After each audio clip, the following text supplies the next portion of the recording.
So the DNC are back to playing games and effectively going to war with progressives. Now, there are two stories that I want to cover in this video, both about the DNC, and they're very, very important, so pay close attention. The very first thing I want to talk about is this new app, this new smartphone app that is being used in the Iowa and Nevada caucuses.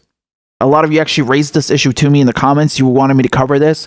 So I went and looked at it, and it is frankly quite astonishing.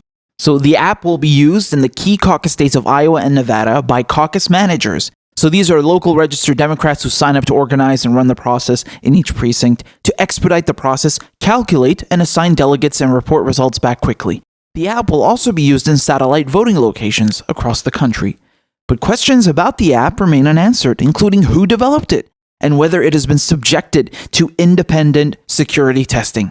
Security experts say that the app is a potential target for early election interference, particularly since it is downloaded onto the personal phones of caucus managers. Party officials say the operational security prevents them from disclosing specifics about the app.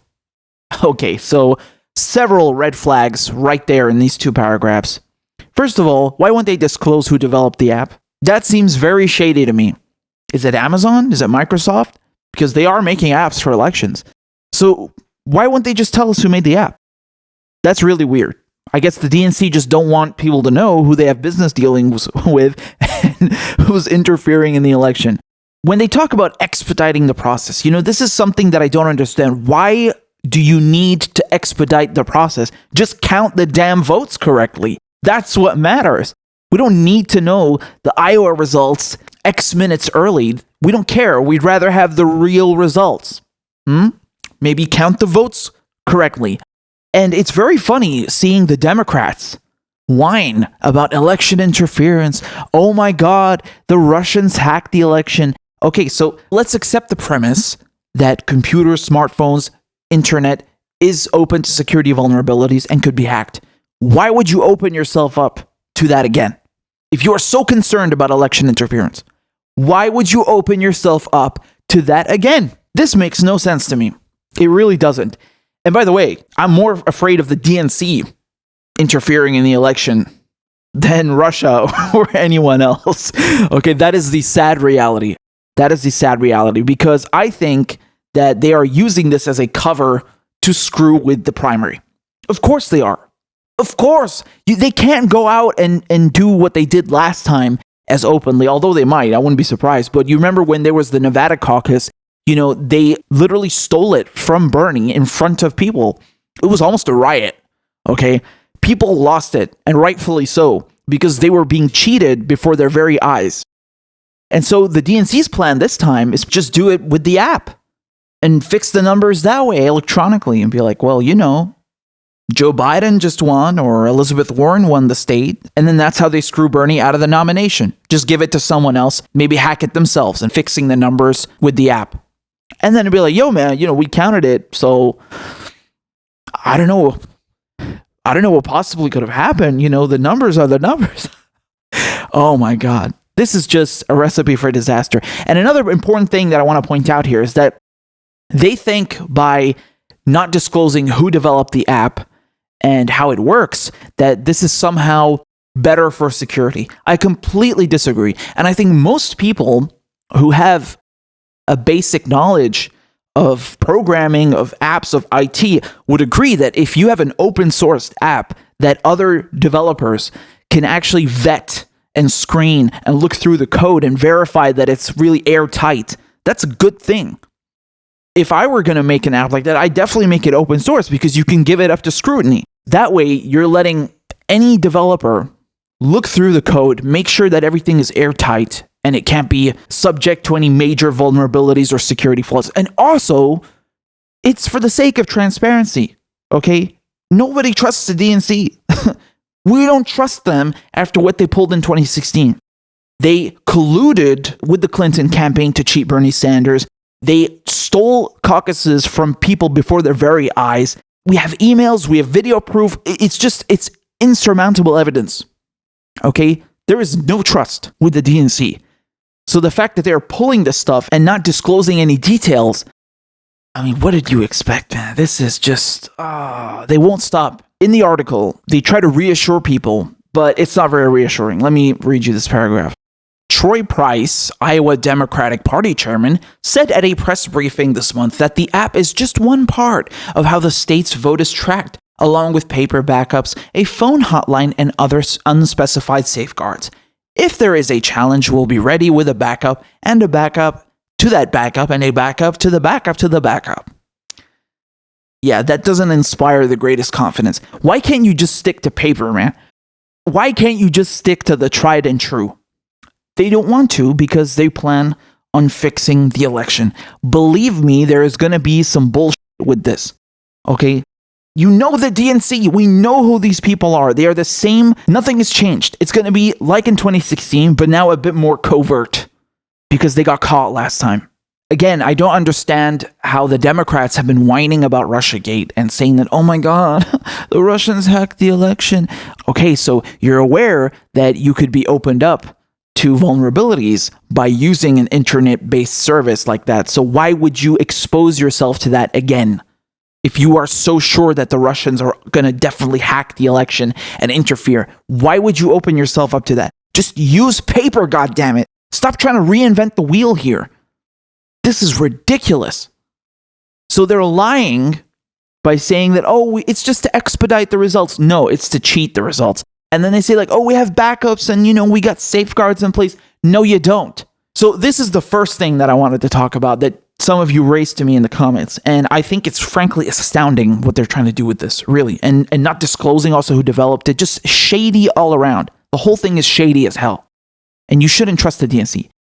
And to further prove this point, we move to story number 2. On Saturday morning, which is perhaps the best time to make a press release when you want to hide it from people, Tom Perez, the list of Tom Perez nominees for the DNC was leaked. And oh boy, you can bet there are some shady actors on this list. Okay, let's take a look at that now. Get ready. Get ready. So progressives raised alarm this weekend after DNC chair Tom Perez released his picks for the 2020 DNC committees.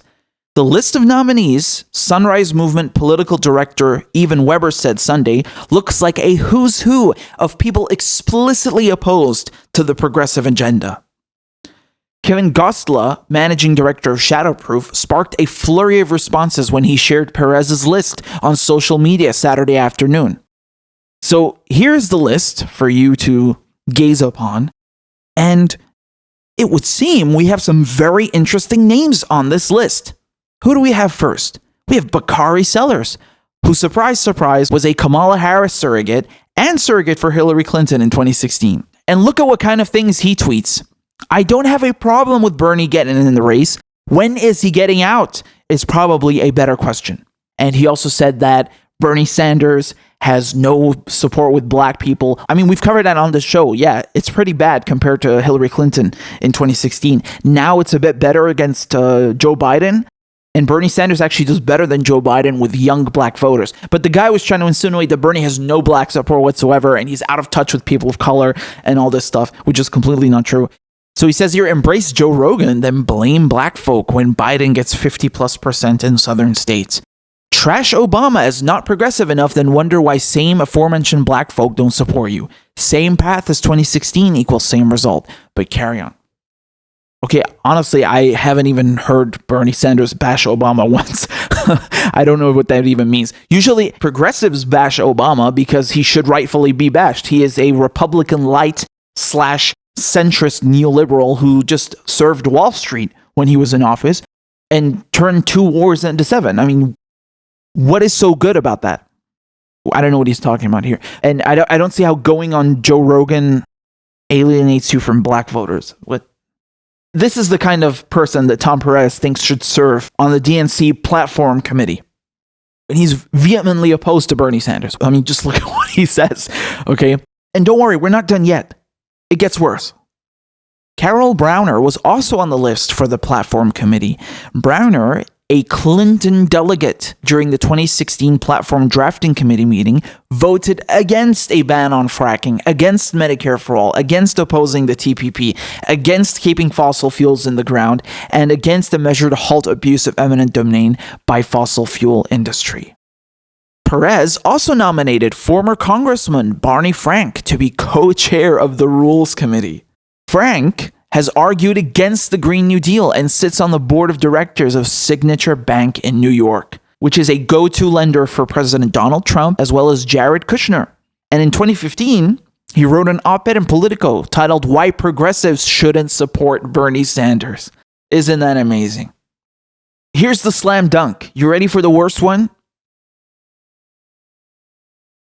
Even more controversial and dangerous than Barney Frank is John fucking Podesta, also on the Rules Committee, who said in the infamous leaked DNC emails that they need to make sure Bernie is ground to a pulp, and asked, where would you stick the knife in? If this process was even remotely designed to be fair, this man would not be allowed anywhere near this convention. Jesus Christ. You're nominating Hillary Clinton's former campaign chair to be on the fucking Rules Committee in the DNC? What is that? What is that? The guy literally conspired to screw over Bernie Sanders with the DNC. I mean, I can't think of a worse person to put on the... Why don't you just go and get Hillary Clinton herself? You know? What is this? These are the kinds of people you're dealing with. You got Tom Perez always acting like, I'm such a cool dude and I really like democracy and Bernie, we're going to give you a fair chance. And then he goes and does shit like this. You can't trust that snake. Another incredibly questionable choice is Alex Padilla, vice chair of the Platform Committee. Padilla gained notoriety for refusing to count 2 million votes in the 2016 California primary, a move that undeniably favored Clinton and handed a massive disadvantage to the Sanders campaign. He was sued for this. This is once again the DNC putting people who hate Bernie Sanders, who hate the progressive movement, and who serve corporations in key positions of power in the DNC. These are people who have the potential to rig the primary again, to enforce rules that are unfavorable to progressives, and favor the establishment. Do you think these people will go quietly if Bernie Sanders wins the nomination and tells them I'm not raising any more money for the DNC? Do you think they're just going to accept it and go? This is the DNC once again up to their shenanigans, just like in 2016. And I won't be surprised if they pull some more nonsense just like last time, only for the sake of screwing over Bernie Sanders. John Podesta? Oh, when I read that name, I was truly shocked. I was like, man, this can't be real. Are you serious right now? I mean, you couldn't find a worse roster of people vehemently opposed to the progressive movement to put in key positions in the DNC. What are you doing? How is that unbiased? How is that fair in any way? This is the establishment, once again, playing games to screw over progressives. And the fact they released this on a Saturday morning and keep it hush-hush, as quiet as possible, I mean, they know that people will be outraged. Did you see any mainstream media outlet reporting on this? I haven't even seen another progressive channel reporting on this stuff. You can't find it unless you go digging. You won't find it unless people talk about it on Twitter. This is what we're in, man. This is the reality here. This will never, ever be reported on the mainstream media. You think they're going to tell you that? Even if they did, they don't tell you the background of these people. They don't tell you that, oh, John Podesta, look what he said against Bernie Sanders in the emails in 2016. They don't tell you that Bakari Sellers hates Bernie Sanders and progressives and serves corporations. No, they don't tell you that. This is unbelievable, man. I told you, man. I keep telling y'all, the DNC, man, they don't go quietly. They don't go without a fight. They will keep on screwing progressives over and over. And in times like these, when I read things like this and see this news, I think back to when Jimmy Dore and others were saying in 2016 that Bernie Sanders needs to leave the Democratic Party and start his own. I kind of understand that when I see things like this, because it's effectively saying that there's no hope. No matter what you do, even when you run again for president with new rules about superdelegates, they're still going to do everything they can behind the scenes to orchestrate an environment that makes sure you can't win. In times like these, I really understand what Jimmy Dore is saying. The DNC can go to hell. You're never, ever getting anywhere in a party like this, which is built from the ground up to screw progressives and anyone who opposes them. Just look how they go after Tulsi, man. Tulsi doesn't even have that much of traction like Bernie Sanders. She doesn't even have that big of a chance to get the nomination. And look how Hillary Clinton herself ascends from her hole in the ground and comes back to shoot her down to make sure she doesn't go anywhere. As soon as they see a threat, they try to eliminate it. They don't play fair. They don't know what that word even means. I really, really pray for this primary that it goes well, that there's no fixing malfeasance by the DNC. But day by day, it's looking to be the opposite. And are we really surprised? Are we really surprised that the DNC is corrupt and evil and serves the establishment?